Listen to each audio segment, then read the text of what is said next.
ইলেকশনের ডেট ঘোষণা হয়েছে, ফেব্রুয়ারিতে নির্বাচন হবে। ফেব্রুয়ারিতে নির্বাচন হবে না, কারণ যদি ফেব্রুয়ারিতে নির্বাচন হয়, আমার যে ভাইয়েরা শহীদ হয়েছিল, রক্ত দিয়েছিল সংস্কারের জন্য, একটি নতুন সংবিধানের জন্য, তাহলে কবরে গিয়ে তার লাশটা ফেরত দিতে হবে এই সরকারকে। আমার যে ভাইয়ের হাতটা চলে গিয়েছিল, যদি সংস্কার কাজ শেষ না করে নির্বাচন হয়, তাহলে এই সরকারকে আমার ভাইয়ের হাতটা ফিরিয়ে দিতে হবে। যে মায়ের বুক খালি হয়েছিল, যদি সংস্কার ছাড়া, একটি নতুন সংবিধান ছাড়া বাংলাদেশে নির্বাচন হয়, তাহলে ওই মায়ের বুকের সন্তানকে ফেরত দিতে হবে। অনেক বাচ্চাকে দেখেছি এখনো বুকের দুধ পান করে, কিন্তু বাবা শহীদ হয়েছে। তাদের সাথে যখন কথা বলেছি, তাদের মুখের ভাষা পাইনি, শুধু চোখের ভাষা পেয়েছি। চোখের ভাষাটা ছিল অশ্রু। যে অশ্রুতে তারা বলেছিল, আমার বাচ্চা রয়ে গিয়েছে, আমার স্বামী চলে গিয়েছে, আমি বাংলাদেশ থেকে কিছু চাই না, কিন্তু আমি একটি সুন্দর ভবিষ্যতে বাংলাদেশ দেখতে চাই, যেখানে আমার এই বুকের যে সন্তান আছে, আর সন্তানকে কেউ খুন করবে না। কিন্তু বাংলাদেশে আমরা দেখতে পাচ্ছি একই সংস্কৃতির ডামাডোলে, একই ফ্যাসিবাদী সংবিধানে, একই সিস্টেমের মধ্য দিয়ে আমরা নির্বাচনে যাচ্ছি। তাহলে এতগুলো মানুষ শহীদ হওয়ার প্রয়োজন কি ছিল? এতগুলো মানুষ আহত হওয়ার প্রয়োজন কি ছিল? আপনারা দেখেছেন, এখানে অনেক মিডিয়া ভাই রয়েছেন। ভারতে হিন্দুত্ববাদী বিজেপি এক এক করে সকল মিডিয়া দখল করেছিল, কিন্তু কিছু তরুণ যুবা অল্টারনেটিভ মিডিয়া সৃষ্টি করে ভারতের বুকে গত ইলেকশনে বিজেপির যে জয়যাত্রা, তাদের যে হম্বিতম্বি, সেটা রুখে দিয়েছিল। আপনাদের কি স্মরণ আছে? আপনাদেরকে সেই ভূমিকায় নামতে হবে। বর্তমানে গণ অভ্যুত্থানে যারা নেতৃবৃন্দ রয়েছেন, 1 লাখ টাকা, 5 লাখ টাকা বিভিন্নভাবে এমনভাবে ক্যারেক্টারাইজেশন করা হচ্ছে, মনে হচ্ছে বাংলাদেশের সবচেয়ে বড় তারা ক্রিমিনাল। এসব ফাইজলামি বন্ধ করতে হবে। গণ অভ্যুত্থানের পরে সকল মিডিয়া সম্পাদকের সাথে বসেছিলাম, তাদেরকে একটা কথা বলেছিলাম, যা কাম করেছেন ঘরের ভিতর থাকেন, যদি লজ্জা থাকে ঘরের ভিতর থেকে বের হবেন না।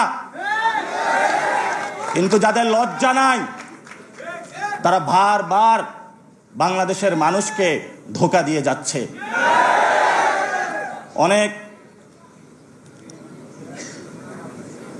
সাংবাদিক রয়েছেন যারা বুক থেকে বাংলাদেশকে ভালোবাসেন, তাদের সাথে কথা হয়, বলল নিউজ করতে চাই, জোর করে নিউজ করানো হচ্ছে অফিস থেকে। বাসায় বউ আছে, বাচ্চা আছে, দুধ খাওয়ানো লাগবে, বেতন না পাইলে আমি কিভাবে করব?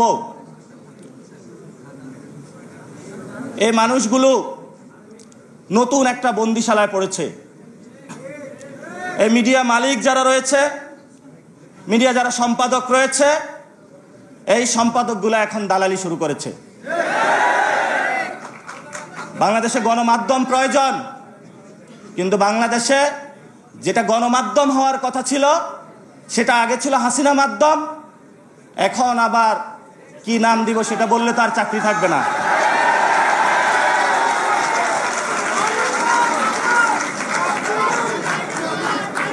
আরেকটি বিষয় আমি শেষ করব, দ্রুতই শেষ করব।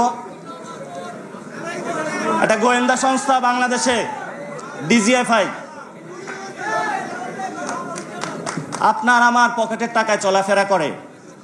তারা কত টাকা খরচ করে কিন্তু বাংলাদেশের মানুষ জানতে পারবে না। তাদের কোনো কোথাও দায়িত্ববোধ নাই, অ্যাকাউন্টেবিলিটি নাই, ট্রান্সপারেন্সি নাই। তাদের একটাই কাজ, মানুষকে ভীতি প্রদর্শন করে যে কিছু বলবি আয়নাগরে নিয়ে আসব। আর আপনার আয়নাগর তো আমরা ভেঙে দিয়েছি।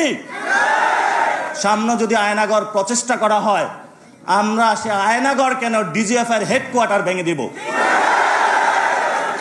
যথেষ্ট সহ্য করেছি, যথেষ্ট সহ্য করেছি। বাংলাদেশে যদি ডিজিএফআই থাকতে হয়, অবশ্যই এটা সংস্কার করতে হবে। যদি সংস্কার করতে না পারেন, ট্যাক্সের টাকা নিয়ে যদি গুলিতাক করেন বাংলাদেশের মানুষের প্রতি, 18 কোটি মানুষ এখনো ঘুমায় নাই। কয়টা অস্ত্র ত্যাগ করবেন? কয়জনকে মারবেন? মৃত্যু মেনে নিয়েছি, মৃত্যু হয়ে গিয়েছে। এখন যতবার মারবেন ততবার আমাদের পুনর্জন্ম হবে আবু সাঈদ হয়ে।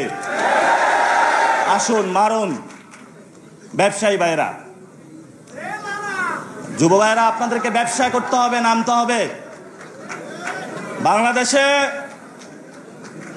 উৎপাদনমুখী ব্যবসা বন্ধ হয়েছে।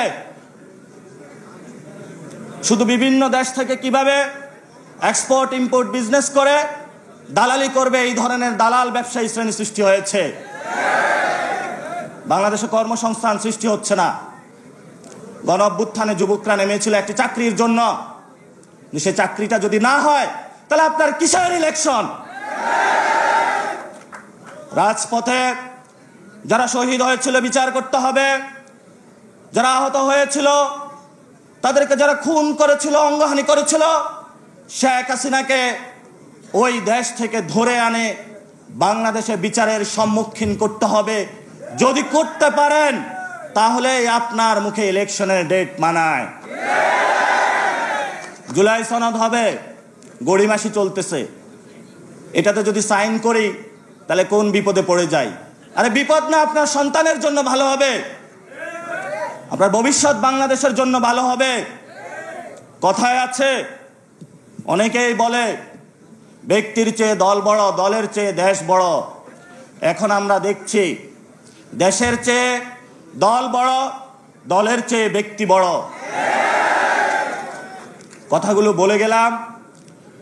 ভবিষ্যতে অনেক সংকট আসবে আপনাদের সামনে।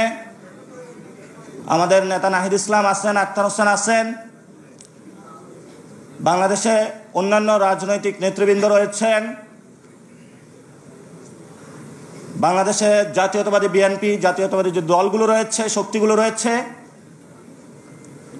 গণ অধিকার, এবি পার্টি, জামায়াত ইসলামী, ইসলামী আন্দোলন থেকে শুরু করে যারা আমরা হাসিনার বিরুদ্ধে তীব্র প্রতিরোধ আন্দোলন গড়ে তুলেছিলাম, ভবিষ্যতে মাঠে, গ্রামে, গঞ্জে যুবশক্তি কেউ যদি আপনাদের কটু কথা বলে, আমাদের এই সব বন্ধুদেরকে আপনারা সালাম জানাবেন। যদি আপনাদেরকে আঘাত করে, আপনারা তাদেরকে ফুল দিয়ে বরণ করে নেবেন। আমরা সহনশীল, আমরা কারো সাথে কটু কথাও বলতে চাই না, গায়ে পড়ে ঝগড়া বাঁধাতে চাই না। আমরা একসাথে থাকব। কাদের বিরুদ্ধে সেটা কি আপনাদের জানা আছে? আওয়ামী লীগ এবং জাতীয় পার্টি ছাড় পাবে না। জাতীয় পার্টির নাকি নতুন কাউন্সিল হয়েছে, পিছনের দরজা দিয়ে আসার চেষ্টা করছে। যতটুকু খবর পেয়েছি, এম্বাসিগুলা খুব উৎপাত শুরু করেছে। আপনি বাংলাদেশের মাটিতে বসে বাংলাদেশের পক্ষে থাকতে হবে, যতগুলো এম্বাসি আছে। এ বিকল্প নাই। বিকল্প অনেক সৃষ্টি করেছিলেন, লাভ হয় নাই, ভবিষ্যতেও লাভ হবে না। কারণ আমরা এখনো জীবিত আছি। যদি কোনো কিছু লাভ করতে হয় বাংলাদেশের উপর দিয়ে, সেটা আমাদের জীবনের উপর দিয়ে করতে হবে। সেই জীবন দিতে সবাই প্রস্তুত আছে।